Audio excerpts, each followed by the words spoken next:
نحمده ونصلي على رسوله الكريم أما بعد فأعوذ بالله من الشيطان الرجيم بسم الله الرحمن الرحيم رب اشرح لي صدري ويسر لي أمري واحلل عقدة من لساني يفقه قولي ربنا زدنا علما. In the previous class we learned about the difference between nifas and hayd. We learned that mainly all the rulings are the same with the exception of only how many? 5. One of the rulings was that during nifas talaq is given and during hayd divorce is not given.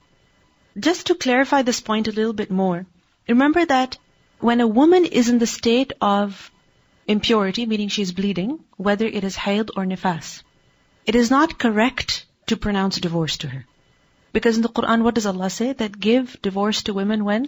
فَطَلِّقُوهُنَّ لِعِدَّتِهِنَّ meaning وَأَحْصُوا الْعِدَّةِ meaning when the iddah can be counted. But if a woman is bleeding, meaning she's either in postnatal bleeding or she's having her hayd, you cannot begin to count the iddah. Because the iddah is how much? 3 menstrual cycles. But if a woman is in her periods, this is not correct because she has to be in the state of purity. Because when she'll begin her period, that will be the first qar' and then 2 quru after that, so 3 quru total, right? Likewise, if a woman is having postnatal bleeding, then when will she have her period? It could be months and months from then. So this is the reason why it is not correct to give divorce to a woman who is in her hayd or in her nifas. But people still do give talaq in these times, right? And this talaq is termed as bid'i talaq. Remember we learned this in tafsir. This is termed as bid'i talaq. According to many scholars, this talaq does not have any effect, meaning it's considered as a lagh statement. If a man says talaq to a woman who's in her period, it doesn't have any value whatsoever. But others said that no, because remember this practice became common at the time of Umar radhiyallahu anhu, and it was applied, meaning if a man did pronounce talaq on his wife, it was applied. So it is considered as bid'i talaq, alright? But the difference is that if a woman is in her period, then her iddah will not begin immediately. If a woman is in her period, her iddah will not begin immediately. When will it begin? From the next cycle. So let's say a woman started her period, it's her second day, and the husband pronounces divorce on her. Will her iddah begin? No, it will not begin. When will it begin? From the time that she begins her next period. So basically, her iddah will be how much, you can say? It will be like 4 cycles, as opposed to 3. And a woman who is in her nifas, her iddah will begin from that moment. Okay? Her iddah will begin. So this is the difference. That a woman who is in her hayd, her iddah will not begin. But a woman who is in her nifas, her iddah will begin. This is the meaning that was meant by that in nifas talaq may be given and in hayd it may not be given. So the difference is in what? In when the iddah will begin. In both cases it is bid'i talaq. The only difference is that for hayd, their iddah will not begin immediately. But for nifas, their iddah will begin. The basic rule is that it should not be given. It should not be given. Exactly, both. But if it is given, then what's the difference? In the ruling, that for one, the iddah will begin, and for the other, it will be deferred. Another point I wanted to clarify was that some people misunderstood the fatwa that I had quoted by Sheikh Salih al-Munajjid, that the question was, that is masturbation haram between man and wife? Not that a person does it himself, but between man and wife. And the response to that was that yes, it is permissible. Because it is clear that a person cannot do it himself. But if, when a woman is menstruating, for example, and this fondling, because we learned about this whole topic, right? This fondling, if it leads to a man ejaculating even, is that haram? It is not haram. Which is the reason why when a person does it himself, it is forbidden. But what's the ayah? That وَالَّذِينَ هُمْ لِفُرُوجِهِمْ حَافِظُونَ إِلَّا عَلَىٰ أَزْوَاجِهِمْ. Okay? إِلَّا عَلَىٰ أَزْوَاجِهِمْ. Okay? So the zawj can do it, but one cannot do it himself. Alright, let's continue. أعوذ بالله من الشيطان الرجيم بسم الله الرحمن الرحيم. باب ترك الحائض الصوم. Tarki, leaving off al-haid, the menstruating woman. Leaving what? As-sawm, fasting. A menstruating woman will not fast. This does not mean that she is exempt from fasting completely, but rather what it means is that while she is menstruating, she will not fast, but later on, She has to make them up. For salah, it is very clear that a woman who is menstruating, she is not going to pray. Why? Because tahara is a condition. Wudu is a condition. And a woman cannot have that while she is menstruating. But for fasting, we see that is tahara a condition, meaning do you have to be in the state of wudu for fasting? No, you don't have to be in the state of wudu for fasting. But still we see that a menstruating woman cannot fast. A menstruating woman cannot fast. And Imam Bukhari proves that over here with the support of a hadith. حدثنا سعيد بن أبي مريم قال أخبرنا محمد بن جعفر قال أخبرني زيد هو ابن أسلم عن عياض بن عبد الله عن أبي سعيد الخدري قال he said خرج رسول الله صلى الله عليه وسلم في أضحى. The Prophet صلى الله عليه وسلم, he went out for Adha, meaning the Salatul Eid, the Eid prayer. Which Eid was this? Either it was Adha or Fitr, or it was Fitr. Which one is Adha? The one in which you slaughter animals, right? And Fitr is the one that is after Ramadan. إلى المصلى, to the place of prayer. فمر على النساء, and then he passed by some women. فقال, so he said, يا معشر النساء, O group of women, تصدقنا, give sadaqah, give in charity. فإني, for indeed I, أريتكن, I have been shown you, meaning you women, as أكثر, the majority of أهل النار, as the people of hellfire. Meaning I have seen that the majority of the people of fire were who? Women. فَقُلْنَا, so those women, they said, وَبِمَا يَا رَسُولَ اللَّهِ, and how come? Why is it so, O Messenger of Allah?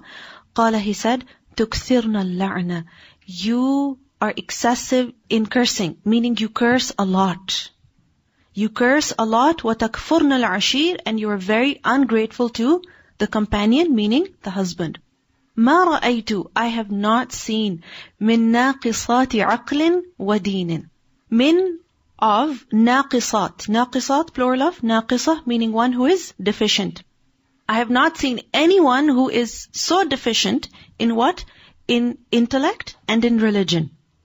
Meaning I have not seen anyone who lacks intellect, who lacks in religion, but still adhaba is able to take away lilubbi rajuli, the intellect, lub from albab. Remember the word albab? Ulul albab?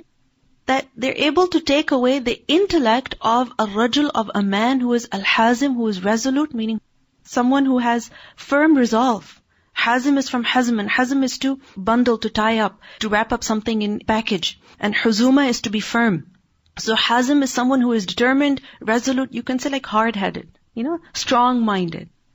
People are like that. They're very difficult to convince. And some men are very much like that. So the Prophet ﷺ said, I have not seen anyone who is as deficient as you in intellect, in religion, but still you are able to dissuade a man who is hard-headed, okay, min ihda kunna, from one of you, meaning you only can dissuade him, only you can convince him. قُلْنَا, they said, وَمَا نُقْصَانُ دِينِنَا, they said, okay, so what is the deficiency of our religion, وَعَقْلِنَا, and our intellect? The Prophet ﷺ said, نَاقِصَاتِ عَقْلٍ وَدِينٍ. So they said, how come? We are less in our intellect and in our religion. Ya Rasulullah, qala, he said, أَلَيْسَ, is it not, شَهَادَةُ الْمَرْأَةِ, the testimony of a woman, mithla, like, نِصْفِ شَهَادَةِ الرَّجُلِ, half of the testimony of a man? قُلْنَا بَلَى, they said, of course, yes, it is so. قال, he said, فَذَلِكَ مِن نُقْصَانِ عَقْلِهَا, that is the deficiency of her intellect. And then he said, أَلَيْسَ, is it not, إِذَا حَاضَتْ, when a woman menstruates, لَمْ تُصَلِّ, she does not pray, وَلَمْ تَصُمْ, and she does not fast? قُلْنَا بَلَى, they said, of course. قال, he said, فَذَلِكَ مِن نُقْصَانِ دِينِهَا, so that is the deficiency in her religion. Now this incident has been narrated through other chains as well with varying details. We have read a version of this earlier in Kitab al-Ilm, where slightly different details were given. And over here we see in this narration that the Prophet ﷺ, he left Medina, meaning he went out of the masjid, he went out of the city in order to perform the Eid prayer. Because Eid prayer is to be performed where? In a larger open space, so that as many people as possible can come in. And also people are to slaughter their animals, especially at Adha, close by. So for that also it's better that it is in an open space. And this is the reason why the scholars have said that when a person is in the city of Medina, around the time of Eid, then it is sunnah that he should pray Salatul Eid, not in Masjidun Nabawi, but somewhere else. Not in the city, but outside the city. Now the city, obviously, from the time of the Prophet ﷺ, it has expanded a lot. And we see that the Prophet ﷺ, when he went for Salah, after the Salah, he passed by some women. Okay, because we learned that after the Salah, the Prophet ﷺ advised the men, and then he also admonished the women separately. And this was at their request. And when the Prophet ﷺ advised them, what did he tell them? To give sadaqah, to give in charity. Why? Because he said that he saw that the majority of the people in hellfire happened to be women. So why is it that he told them to give sadaqah? Because sadaqah expiates sins. It is a means of forgiveness of sins. It extinguishes sins like water extinguishes fire. And we see that sadaqah has many benefits. It repels evil death. It leads to husnul khatimah, a good end. And we see that a person will be under the shade of his charity on the Day of Judgment. Every person will be under the shade of his sadaqah on the Day of Judgment. So sadaqah has many benefits. And this is the reason why the Prophet ﷺ encouraged them to give sadaqah. Now the women, they wondered that how come? Why is it that the majority of the people of fire are women? Their question, remember, was of istifham, not istinkar. What is istifham? To try to have fahm, to seek understanding. They wanted to understand that what is it that has led so many women to the hellfire. They were not asking out of rejection, to argue with the Prophet ﷺ, to refute him, na'udhu billah, not at all. Their question was just so that they could understand, so that they could better themselves.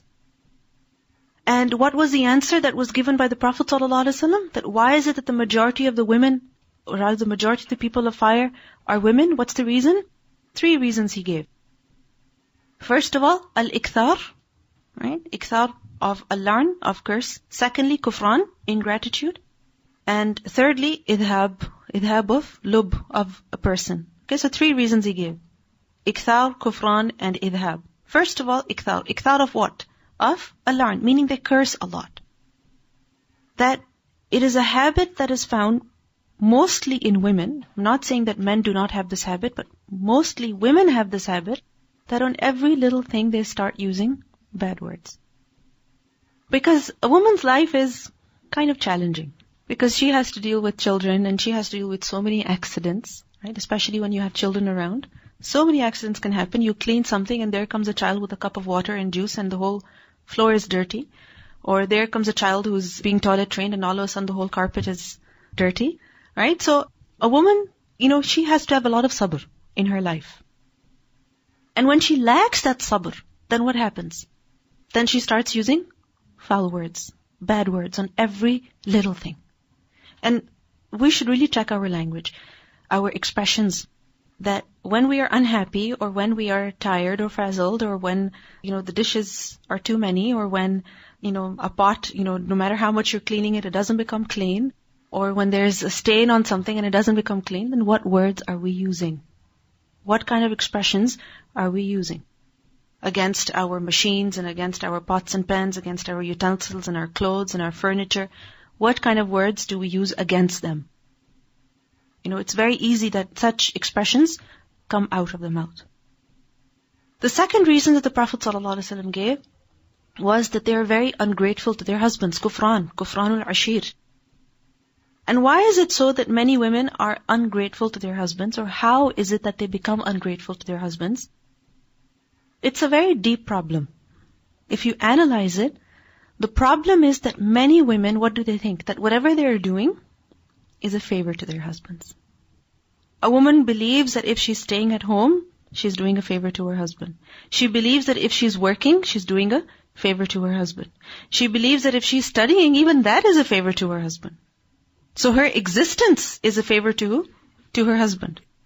Basically, in whatever situation she is in. I have to work because you don't make much money. I have to study to find a better job. I have to stay at home because you can't look after the kids. Because we have kids, because you wanted kids. Everything happens to be whose fault?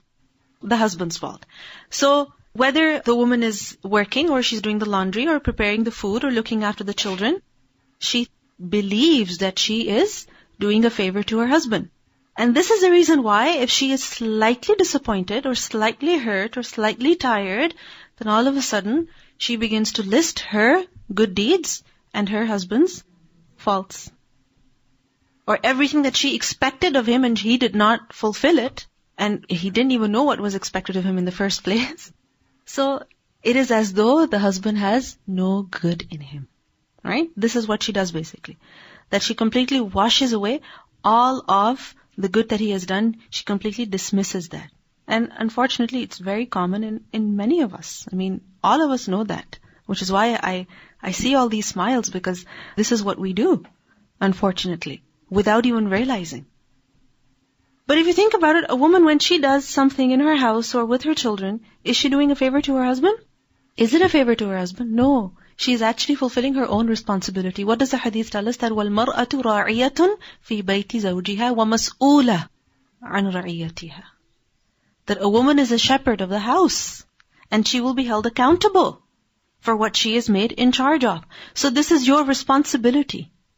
Whatever you are doing is your responsibility. And what is ingratitude? Ingratitude is when someone has been good to you and you don't appreciate their goodness. You don't acknowledge that goodness. So we see that many women, they even refuse to acknowledge the goodness of the husband. Right? Which is why they believe that they can survive on their own, or that life would be better if he had not come into their life. But if you think about it, if a woman ever analyzes her life, that if that man was not there in her life, then what would she have and where would she be? If you think about it, could she have had the house that she is living in? No. Could she have had the children that she loves and adores, that are a coolness, a comfort of her eyes? No. Could she have traveled so extensively? Perhaps not. Could she have had all those clothes and jewelry? No. So really, think about how life was before the husband came in, and how it has become since he has become a part of your life. And that will make you realize that yes, there are many favors on you from who? Your husband. Through your husband. And a person might say, no, but this my parents gave me. But even then, why did they give you? Because you were married. Because you got married, you had your children, and you could not have them without your husband being around. A woman might say, no, my parents bought me this house. Why? Because you needed it. Why? Because you had children. Why? Because you and your husband were looking. So, at the end of the day, many things that you enjoy in life are why? Because or through your husband. So first of all, we should acknowledge the goodness, the favor of our husbands on us. And then realize that what you're doing is not a favor on them. It's just that you are fulfilling your responsibility. Recently I heard this example that was quoted by a sister, and she said that she heard this in a lecture. She said that someone mentioned that, all women, they have like 2 bags. Okay? Whatever good the husband does, whatever good he does, gifts he buys, groceries he brings, the vacuum he does, whatever good he does, those acts of goodness she puts in one bag. And whatever wrong he does, or whatever hurtful words he says, or the attitude he shows, she puts them in the other bag. But the problem is the bag in which she keeps all the good things, there's a hole in it. So what happens? Whatever goes in, falls out. Now when the husband says something nasty, or she's hurt, or she's, tired or frustrated, whatever, she tries to put her hand into the bag of goodness, but what does she find? Nothing. And as soon as she looks towards the bag that is full of bad things, it's overflowing. Because you know what? We forget the good and we remember the evil. We forget the favors and we remember where we were hurt. So this is what leads to ingratitude. This is what leads to ingratitude. So the Prophet ﷺ said that many of you are ungrateful to who? To your husbands. You forget his ihsan. So what should we do? Leave something in the bag of goodness. So it fixed the hole. The third reason that the Prophet ﷺ gave was idhab, that they take away the determination, the resolve of the most strong-headed person. And what does this imply? That they use their strengths in the wrong way. that the strength that Allah has given to the women, they use it in the wrong way. Instead of acquiring goodness, they become a fitna for others. And the Prophet ﷺ remarked here that it's amazing that women in general are deficient in two areas, aql and deen. But despite their deficiency, they're able to dissuade men. Right? They're able to convince them, who may be much firmer in their aql and in their deen. How is it so? Because a woman is a fitna for the men. Because men, they are attracted to women. And when a man wants a woman, then he will do anything for her. Because his nafs, his body, his desire is pulled towards her. So basically, he will do anything to have her. There's so many stories and incidents that we have heard from the people of the past even, that how people gave away their deen just to get a woman. Ibn al-Jawzi, he mentioned a story of a man who was a very learned man, a teacher, who decided one day to go with his students for Hajj. And as they were traveling, they passed by a Christian church or something like that, a monastery or something, and over there, this very religious, educated scholar, he saw that there was a woman. And when he saw her, he fell in love with her. When he found out about her, he found that she was the daughter of the priest. And she refused to marry a man who was a Muslim. So he decided to stay there and give up his faith just so that he could have that woman. His students are the ones who are trying to advise him, convince him that please, this is wrong. But he refused. So the students went for Hajj. On their return, they came back to the same place to meet their teacher again, to try to convince him. And alhamdulillah, he understood and he went along with them on the way back. He went home with them. And this is a story that is mentioned by Ibn al-Jawzi. So anyway, there are many men who lose all their determination and their resolve when a woman comes before them. There are people who will leave their jobs, who will sell their car to get a ring, who will, forget about their education. Why? For the sake of a woman. It happens the other way as well, that a woman goes crazy for a man and she forgets everything in her life. It happens the other way as well, but typically it's the men who, when they're in love with a woman, then they forget everything. I remember the incident of the three men who got trapped in the cave. And one of the men, he said, I really loved a cousin of mine whom I wanted. And then eventually he did convince her, but as soon as they were about to do haram, she said to him that fear Allah. And then he left. So anyway, there are many incidents. And it's amazing that a woman, through her logic, she cannot overcome a man. She cannot defeat him in an argument. But through her tears, or through her sweet words, or maybe sometimes through her, remarks or whatever, she can easily convince him.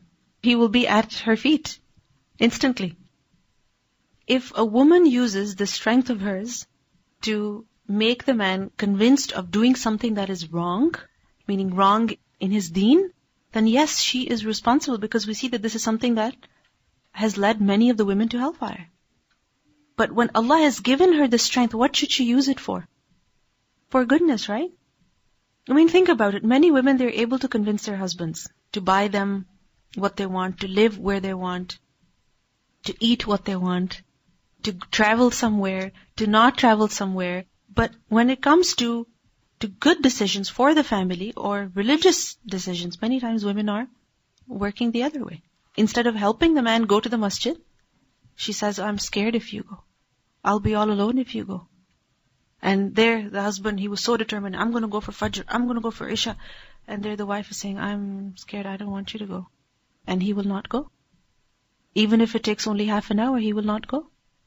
What is stopping that man who is so determined to fulfill his duty of iqamatus salah? What is it that is stopping him? It's that woman, right? So that woman has become a fitna for that man. That man who is hazim, determined, has firm resolve, knowledgeable. But the tears of that woman will stop him. My mom, she used to tell us about the neighbor she used to have in back home. And she said, this man, he's a very drunk man. And then the woman, she talked to him a sweet word and she's nice to him, his wife. And he turned from a drunk man to the abid zahid. SubhanAllah. Yeah. It's up to you basically how you use the strength that Allah has given you. There are many, many instances where we find that the women have used their power to convince men to do something otherwise. And a sister was telling me she was very sad, and I became sad because she said that she wanted the house so bad. And she said, it's okay, you can take interest, doesn't matter, we'll do it, quickly, pay off quickly. And when that happened, their life started to fall apart because the husband was not as available, and then they were not very content with what they had, and there was a race to get the money and all the unpleasant things that you can imagine. So she said, I don't know how to do it otherwise now, how to return it, how to go back where I was. And she said, I'm working, he's working, kids are going haywire, and I don't really know what to do. It's afterwards she realized. So I was really sorry, and I made dua for them. But we need to really think it over, what we are doing, what our role is, and what needs to be done in the light of these ahadith. The women, they asked about the deficiency of their deen and the deficiency of their aql. What did the Prophet ﷺ say? That the deficiency, the naqs of her aql, what's the evidence of that? That her testimony is half compared to that of the man. Because in the Quran, Allah says, فَرَجُلٌ وَمْرَأَتَانِ مِمَّنْ تَرْضَوْنَ مِنَ الشُّهَدَاءِ. Then a man and two women. If you don't find two men, then a man and two women. Now remember that aql over here does not mean that which is the opposite of junoon. Okay, junoon is insanity, and the opposite of that is sanity. So it doesn't mean that a woman lacks sanity or lacks reason or lacks intelligence. This is not what the meaning is. Rather, aql over here refers to aqlul ashya and dabtuha, meaning the understanding of various matters and retaining the information. That many women, they lack in this. In what? That in understanding various matters, complicated matters, and in retaining information. You will see that many times your husband, he will remember most complicated passwords. Okay, or most complicated card numbers. And you have no idea. They'll remember when a particular card expires, and you have no idea. They will remember, the phone numbers and bank numbers and all these details, and you cannot recall this information. You have stored it in your phone, you write down on pieces of paper, and you lose those pieces of paper as well. So compared to men, women do lack in these two fields, understanding complicated problems and retaining information in their memory for longer periods of time. Now, remember that this is not with regards to every single woman and every single man, but we see that on average. There are exceptions, and there are many women who may be smarter in these matters compared to their husbands. But it would be the exception, not the general rule. And this is the reason why the scholars have said that this hadith should not be generalized. The Prophet ﷺ said that a woman's testimony is half of the man's, but this is only in the case of what? In the case of financial matters, right? Because in other matters, a woman's testimony could be equal to that of a man, or could be more than that of a man. Like in the case of rada'a. A single woman's testimony is accepted. If a woman says, I have nursed this child, khalas, that testimony is accepted. One woman. But on the other hand, many men could say that, but their testimony will not be accepted. So, this is the reason why this hadith should not be generalized. Secondly, the naqs in deen. What's the naqs in deen? That she does not pray or fast in her hayd. And this is the reason why Imam Bukhari mentioned this long hadith. That a woman does not fast when she is menstruating. Even though she will make up her fast later, but still, when she does not fast in the month of Ramadan, she does have nuqsan in her deen. Because fasting on a weekend during the winter is not the same as fasting on a weekday in the summer followed by Taraweeh. It's not the same, right? The effort is different. Now, many people have found this difficult to understand. That a woman, if she does not pray or does not fast when she is menstruating, why is this a deficiency in her deen? Because if she's not praying, she's not fasting, who is she obeying? Allah subhanahu wa ta'ala. She's following the instruction of the Prophet ﷺ. But why does this cause her to be deficient in her deen? Remember that deficiency or nuqsan in deen is of two kinds. First is that over which a person is blameworthy. Meaning that if a person falls short in doing something and he does so by his own choice, then he could be punished for it. Like for example, a person has to pray. Okay, a man has to pray. But he does not pray all 5 prayers. At the end of the day, they have prayed only 3 salawat. Not 5, but only 3. They didn't pray 2. Isn't that a deficiency? That is a deficiency. Are they blameworthy for it? Are they held responsible for it? Yes. Could they be punished for it? Yes. Why? Because it was by their own choice. It was by their own choice. There was no shari'i reason preventing them, and no qadri reason preventing them. Shari'i, as in no religious rule preventing them. And secondly, no qadri reason preventing them. What is qadri reason? Like physical circumstances. Because in every circumstance, no matter what situation a person is in, aren't there guidelines for us that how we are to pray? Meaning even if a person cannot stop, the enemy is running after him, a lion could be chasing him, and the sun is setting, and a person has not prayed Asr, how is he to pray? How is he to pray? While he's running. Isn't that what we learn in the Quran? فَإِنْ خِفْتُمْ فَرِجَالًا أَوْ رُكْبَانًا. If you are in the state of fear, then pray while running or walking. Doesn't matter. While you are on a vehicle or you are walking. So, if a person does not pray, and there's no religious reason preventing him, or qadri reason preventing him, this is a nuqsan, a deficiency in their deen. And this is something for which they will be held responsible. The other kind of deficiency is that for which a person is not blameworthy. They're not blameworthy. Why? Because they fell short in doing something because of either shari'i reasons preventing them or qadri reasons preventing them. Shari'i reason, like for example, a woman who is menstruating. She's not able to pray. She's not sinful.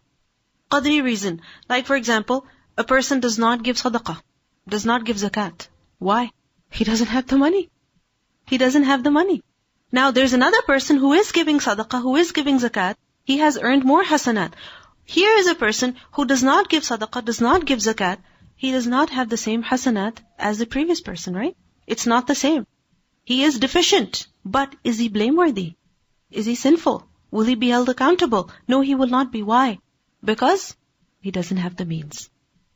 He does not have the means. It is beyond his capacity. So when a woman does not pray in her period, when she does not fast in her period, then this is something for which she will not be held responsible for. But still, it is deficiency. It is deficiency. Even though she is not sinful, even though she is not responsible, but still if you think about it, it is deficiency. Think about it. From the time that your husband became baligh, he's been praying 5 times a day, without a single day off. Whether he was traveling, or he was at home, or he was sick, or he was having exams. And here you are, every month you go on a break, and you don't pray for a week, for 10 days, for 8 days, whatever. You don't pray. You get a break in the middle. Now if you think about it, every month, if you have not prayed for 7 days, and you compare your prayers to his prayers, who has less? You have less. Is it because of your fault? No.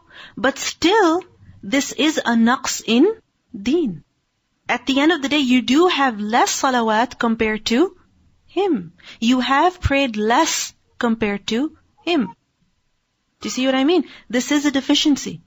And this is not just in this case, but in many cases. Remember the hadith in which some companions came to the Prophet ﷺ and they said that there are, these wealthy companions, they have gone ahead of us because they have money and they give in charity and we don't have that, so we cannot give in charity. So the Prophet ﷺ taught them certain words that they should say.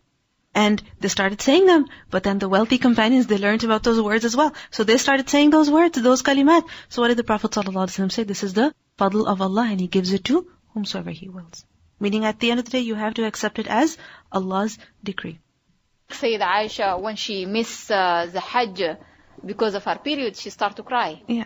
So, but now I compare myself, I get happy when I have my period. I don't have to pray, Okay. especially in Ramadan, I don't have to fast. I really get happy. Okay. But is that something, my iman is not... The thing is that it is a break that Allah has given to the women. And when Allah gives a convenience to someone, a matter of ease to someone, they should willingly accept it. But in this acceptance, a person must not forget their status or their position or the status of their deeds. That a person just thinks, it's my break, let me enjoy. And every month you enjoy your break, you're happy about it. And you don't realize what you're missing out on. Which is why you don't put in the effort to do other good deeds. You don't use that time to do other good things. That if a woman says, I'm menstruating, so I'm not praying, I'm not doing dhikr, so she forgets her morning adhkar, she forgets her evening adhkar, she doesn't read any du'as for protection, any adhkar to earn reward, nothing, because she says, I'm on my period, and then she goes far away from the dhikr of Allah, she goes far away from any act of goodness. That is something wrong. That is something that should not happen. Because we see that at the end, this is a deficiency. And when a person is lacking in something, okay, they're not sinful for it, but at the end, they do have less. But there's wisdom of Allah subhanahu wa ta'ala behind everything. If Allah has given you a break, He knows that you need it. The fact that you run for other good deeds, so much time that you spend in wudu and all of those things, catch up on your housework or anything else, and so that you can spend that time that you right now spending doing chores and other things that you left behind. Next time you can do your salah with itminan. That instead of sleeping, things like that. Instead of sleeping away or watching television or reading random things because we say, I'm on my break. Instead of doing that, use your time in doing other productive things. How it's a rahmah, because there are times you are fasting half the day and you get it. And you feel sad that you lost it, or even right before Maghrib, and you lose it. But when you are in your period, your state is so messed up that you cannot really, your salah is not going to be especially the first few days, you're in so much pain depending on the woman. But I've seen sisters, they're taking Tylenol and stuff and they're cramping.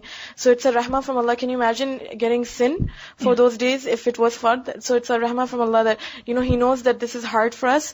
So we are forgiven and we have the luxury of making it up whichever day we choose in the year. But ideally it's better to do it sooner. Exactly. But for me, I find it so much easier to do fast in Ramadan rather than after, because the motivation is there, the surrounding is there. Later to wake up yourself on suhoor, it's just sad. You don't feel the same motivation. But the Prophet ﷺ described this as naqs in her deen. So this is something that we need to realize as well. That even though this is an allowance that Allah has given to us, but still this is a deficiency. And when you lack in something, then what do? You make up for it through other ways. So this is the case of average people. Okay, that when they have an allowance and exception in something, they fall behind. But we see that there are people who may have disabilities even, but still they go farther than many average people. Isn't that so? So just because we fall behind because of one thing, doesn't mean we start falling behind in everything, and that we don't do other good things to make up for it. So the time that Allah has given you, use that for other productive things. If there's a deficiency in your body, you take supplements to make up for that deficiency. So likewise, if you have deficiency in your deen, don't just say, okay, it's a deficiency, what can I do about it? No. If there's deficiency in your beauty, in your clothes, in the size of your house, in your education, will you say, whatever, what can I do? No. You will not have that kind of attitude. You will do something to make up for it. The deficiency does not lead to hellfire, but we see that the Prophet ﷺ mentioned deficiency over here, that despite this deficiency, you're able to lead your husbands astray. Okay, lead men astray. And leading men astray is what leads many women to hellfire. But we see that this happens despite the deficiency. So don't think that just because you're deficient in something, you cannot do other things. You can. I was thinking about Paralympics, that people with disabilities, they participate in great sports. They compete. And it's amazing. Whether it's running or skating or skiing or hockey, you name it, swimming, it's amazing. They will participate. They will not stay back just because they have a missing limb. Even though there's nuqsan fi deen, meaning there's deficiency in the religion, we can actually use these three things to make up for it as well. Meaning taking your husband to, using your strength in the right way. Or, being grateful to the spouse. Or even using the good words amongst people. These things can also be used to make up for the nuqsan fi deen. Definitely. That we have. There was an incident when the Prophet ﷺ, he traveled with a group of people, and some people, they When they camped, they just rested. And other people, they got up and they served others. And Prophet ﷺ said about them, they have accumulated so much good. So definitely one who does more will go farther. And the one who does less will be behind. But just because you are behind for one reason, doesn't mean that you stay completely behind. Do something. And we see that Aisha radiallahu anha, for example, she attained so much knowledge. She was far ahead in her aql compared to so many average men. Isn't that so? So remember, just because you're a woman does not mean you cannot go ahead. You cannot go excel. You can still excel. There were people who said that I have heard the khutbah of Abu Bakr, I have heard the khutbah of Umar, and I have also heard Aisha speak. And they said that the speech of Aisha was far more impressive and far more effective. So just because a woman experiences something in her life which is beyond her control, it should not cause her to remain completely behind. This hadith is used in a very negative way to enrage women, to make them feel that they have such a low status in the deen. But this was just a remark from the Prophet ﷺ that it's amazing that despite your deficiency, you can convince a man. Okay, you can make him do something wrong. So use your strength in a positive way. Very, very important incident, like Sulh Hudaybiyah. He consulted his wife what to do. He didn't say, oh, you are naqisatul aql, I'm not going to consult you. Exactly. Right? So we never hear that he mentioned this to his wives or daughters or anyone. This is a general thing that he made women realize that beware, you have this deficiency and don't, Yes. fall prey to this. Yes, and it's very important that a person has self-awareness. They realize where they lack and where they are strong. A person should know their strengths and their weaknesses so that they can perform in the best way. Now, there are many other lessons in this hadith. First of all, we see that the hadith proves the hirs, the desire of the women of the Sahaba to learn about what will save them and to learn about their faults so that they could improve themselves. Also, we learn about the fact that it was clear to the people before this incident that menstruating women do not fast. Because the Prophet ﷺ said to the women, isn't it so that when a woman menstruates, she does not pray or fast? So it was clear from before. It is something that's understood that a menstruating woman, just like she does not pray, she also does not fast. And in this hadith, we also learn about the prohibition of using foul language and cursing excessively because it's something that leads to hellfire. And the dislike of cursing. That yes, cursing is something that happens, but remember that it is not something that's liked that much. Especially when it's against an individual. Like for example, in the Quran, what do we learn? La'natullahi alal kafirin. Right? So it's general, not on a specific individual, that may Allah curse this person. So this is something that is disliked. Bab taqdi al-ha'id al-manasika kullaha illa al-tawaf bil-bayt. A woman who is menstruating, she will taqdi. Taqdi gives the meaning of taf'al, meaning she will perform, she will fulfill. What? Al-manasik, all of the rituals, kullaha, all of them, illa tawaf bil-bayt, except for the tawaf of the house. Now apparently it seems that she can also do sari, right? She can do wuquf arafah, she can stay in Muzdalifah, she can do the rami, she can stay at Mina, and all the rituals. But it is known that sari is performed when? After tawaf. So she will not do tawaf, nor will she do sari. Then what will she do? She will go straight to Mina, okay, and she will defer her umrah or her tawaf until she is clean. In Muwatta, it is clearly stated that she will not do tawaf or sari of Safa and Marwa. But remember that if she is doing umrah with hajj, and when will that be? When a woman is performing hajj qiran or hajj tamattu. If a woman is doing umrah with hajj, then she will do her umrah after she has become clean. Meaning she will do her tawaf and sari after she has become clean. And if she's not doing umrah, okay, she's just doing hajj. Which one? Ifrad. Okay, she's doing hajj ifrad. Then she can do her sari, even though she is menstruating. Okay, why? Because she's not doing umrah. And the tawaf, that is for hajj, she will do that once she has become clean. وَقَالَ إِبْرَاهِيمُ, and Ibrahim said. Who is this Ibrahim? Ibrahim al-Nakha'i. Ibrahim al-Nakha'i was from the kibar fuqaha of the tabi'in. He was from the tabi'in, one of the great scholars of fiqh. He said, لا بأس, there is no harm, أن تقرأ الآية, that she recites an ayah. Who? A menstruating woman. Meaning she can read an entire ayah, and when she can read one ayah, she can read another ayah. So basically, there's no harm if she recites the Quran while she is menstruating. Now, majority of the scholars, they said that menstruating woman should not recite the Quran, which is why this is an opinion which is very common, that a menstruating woman should not recite the Quran. However, other scholars, they disagreed. For example, Shaykh al-Islam Ibn Taymiyyah, he said that there is no clear prohibition in the Sunnah for a woman, a menstruating woman reciting the Quran. There is no clear prohibition. And when there is no prohibition for it, then it would be considered permissible. Shaykh Ibn Uthaymeen, he said that when there is a need for her to recite the Quran, there is absolutely no harm. And when there is no need, then she should refrain, as that is safer.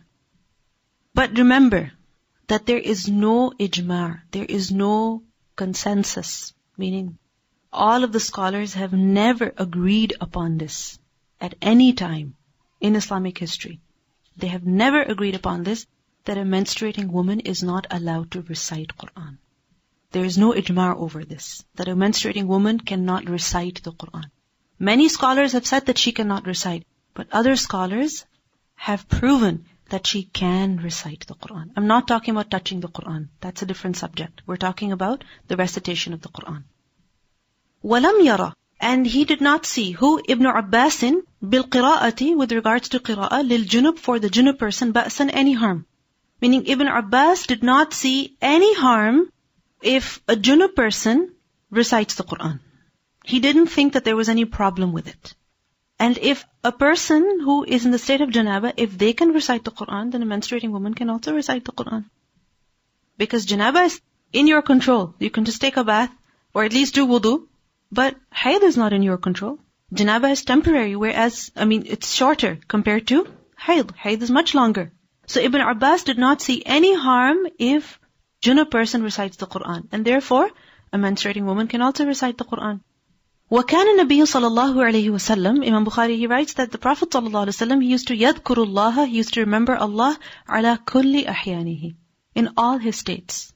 And you know that dhikr of Allah, it includes what? Recitation of the Quran as well. Dhikr of Allah includes qira'atul Quran. So, if the Prophet ﷺ remembered Allah in all states, that would mean that he would also recite the Quran in the state of janaba, if there was a need. Okay, if there was a reason. And this affirms the opinion of Ibn Abbas. And remember the ayah in the Quran also, that الَّذِينَ يَذْكُرُونَ اللَّهَ قِيَامًا وَقُعُودًا وَعَلَى جُنُوبِهِمْ. And the Prophet ﷺ used to recite Quran while his head would be in the lap of Aisha radiallahu anha, and she would be menstruating. وَقَالَتْ أُمُّ عَطِيَّةٍ, and Atiyah, she said, كُنَّا نُؤْمَرُ, we were commanded, meaning we women were instructed, that أَن يَخْرُجَ, that should go out, who? Al-Huyyad. Huyyad, menstruating women. Meaning, the menstruating women were also instructed to go out with the rest of the people to the place of Eid prayer. Obviously, menstruating women will not pray their Eid prayer, but she was also instructed to go there. Why? فَيُكَبِّرْنَ بِتَكْبِيرِهِمْ وَيَدْعُونَ, so that they would glorify Allah, they would mention His greatness, meaning they would say takbir, with the takbir of the rest of the people. Meaning, as the rest of the people are saying takbirat, the menstruating woman should also say takbirat. وَيَدْعُونَ, and they should also make dua. So what does this show? That the menstruating woman, yes, she will not pray, but she will do dhikr. The menstruating women were told, don't stay in your houses on Eid, come out. Okay, you're not praying, but still, take advantage of takbir, take advantage of dua. And this gives us the answer. That if you are deficient in one matter, make up through other ways. Or take advantage of other options. Don't leave dhikr completely. Don't leave takbir completely. Don't leave dua completely just because you're menstruating. Do other things. So a menstruating woman can participate in the gathering of dhikr. She can make dua. She can recite her adhkar morning, evening, before going to bed. On waking up, all her adhkar she can say. So she can take advantage of other acts of worship. وَقَالَ ابْنُ عَبَّاسٍ, and Ibn Abbas said, أَخْبَرَنِي Abu Sufyan, Abu Sufyan informed me, أَنَّ هِرَقْلَ, that Hiraql, who was he? The Christian king that we learned about in which book? Badul Wahi. That Hiraql da'a bi kitab al-Nabi sallallahu alayhi wasallam, he called for the letter of the Prophet sallallahu alayhi wasallam, and then فَقَرَأَ, and he read. فَإِذَا فِيهِ, and there was in it, meaning in the letter was, بِسْمِ اللَّهِ الرَّحْمَنِ الرَّحِيمِ وَيَا أَهْلَ الْكِتَابِ تَعَالَوْا إِلَى كَلِمَةٍ, meaning ayah. an ayah of the Quran. Who was Hiraql? A non-Muslim. Previously we learned that innal mushrikuna najis. And what is that impurity? Spiritual impurity. And despite that, the Prophet ﷺ gave them an ayah to read, to recite. Now, a believer, what did the Prophet ﷺ say concerning the believer? That innal mu'min la yanjus. He never becomes impure. So even if you are in the state of janaba or hayd, you can still read. Because you are not unclean. And this is the evidence that Ibn Abbas radiallahu anhu used. When the people criticized him, or if someone did criticize him, this is the evidence that he used, that if Hiraql read the Quran, then why can't I? Why can't a menstruating woman? Of course they can. It is also said that once Ibn Abbas was found reciting the Quran in the state of janaba, and someone criticized him. And he said, there is more Quran in me. Meaning, I could be in the state of janaba, but there is a lot of Quran in my heart. I mean, it's just coming on my lips, but there's Quran in my heart. Would you take that out of me? Because I'm in the state of janaba. Is it supposed to be pulled out of me because I'm in the state of janaba? No. And likewise, if a person is not in the state of janaba even, there's still more filth inside of him. Correct? So there is filth inside of you, but it's okay for you to recite the Quran. It's okay for you to pray salah. So just because a woman is menstruating, she is not prevented from the recitation of the Quran. وَقَالَ عَطَاءٌ, and Ata said from Jabir, حَاضَتْ عَائِشَةُ, Aisha menstruated, فَنَسَكَتِ الْمَنَاسِكِ, but she performed all of the rituals, غَيْرَ الطَّوَافِ بِالْبَيْتِ, except for tawaf of the house, وَلَا تُصَلِّي, and she did not pray. So basically the only two things she left out were what? Tawaf and salah. So likewise, a menstruating woman will only leave these two things out, and when it's a month of Ramadan, she will also not fast. Other than that, can she recite the Quran? Can she recite her adhkar? Yes. وَقَالَ الْحَكَمْ, and Hakam said, إِنِّي لَأَذْبَحُ, indeed I slaughter, meaning I slaughter an animal, وَأَنَا جُنُوب, and I am in the state of janaba at that time. And Imam Bukhari, he gives the evidence of that is it okay to do that? Of course, because وَقَالَ اللَّهُ وَلَا تَأْكُلُوا مِمَّا لَمْ يُذْكَرِ اسْمُ اللَّهِ عَلَيْهِ, that do not eat of that meat on which the name of Allah was not pronounced. So basically, if you're slaughtering an animal, you are mentioning the name of Allah. And if you're in the state of janaba, that means you are mentioning the name of Allah. So you're mentioning the name of Allah in the state of janaba, that means it is okay for you to do that. This was the understanding of the Salaf. This was the understanding of the companions. This was the understanding of the Tabi'een.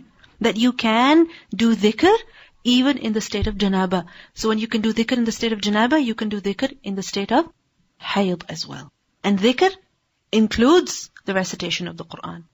Now, the purpose of this bab, and quoting all of these athar, is to prove that hayd prevents a person from salah, prevents a woman from tawaf, prevents a woman from fasting, but not all acts of worship. Which is why you see that various things have been mentioned over here. Hayd does not prevent a woman from all acts of worship. Imagine a woman is in hayd and she can do sa'i if she's doing hajj ifrad. Imagine a woman is in hayd and she's standing at Arafah. She's in Mina. She goes to Muzdalifah. She goes and does Rami. It's perfectly fine for her. And all of these acts of worship are what? Physical. And they also are acts of worship that involve the tongue, because you have to mention the name of Allah. Like for example, when you do Rami, you have to mention the name of Allah. Correct? So, the point here is that a woman who is menstruating can still worship Allah. Okay? She can. Only those acts she will leave out which are prohibited by some text that we find in the Quran and Sunnah. And what are those actions which are prohibited? Those that Imam Bukhari proves over here. Of them are salah and fasting and tawaf. Like your wird, your daily wird, right? Meaning you recite a particular part of the Quran every day. Can you do that? Yes, you can. Because it is your habit. Now, there are some weak narrations that prove that a menstruating woman cannot recite the Quran, or that a person in the state of janaba, he cannot recite the Quran. For example, the reason why I'm mentioning this over here is because if you read them anywhere, if you hear them anywhere, you should be aware that they are proven as unauthentic. For example, there's a report ascribed to Ali radiallahu anhu that كان رسول الله صلى الله عليه وسلم يخرج من الخلاء فيقرئنا القرآن ويأكل معنا اللحم ولم يكن يحجبه عن القرآن شيء ليس الجنابة. That the Prophet صلى الله عليه وسلم would return from outdoors, meaning after using the washroom, and he would teach us the Quran. And he would eat meat with us, meaning all this he would do without wudu, and nothing prevented him from the recitation of Quran except for janaba.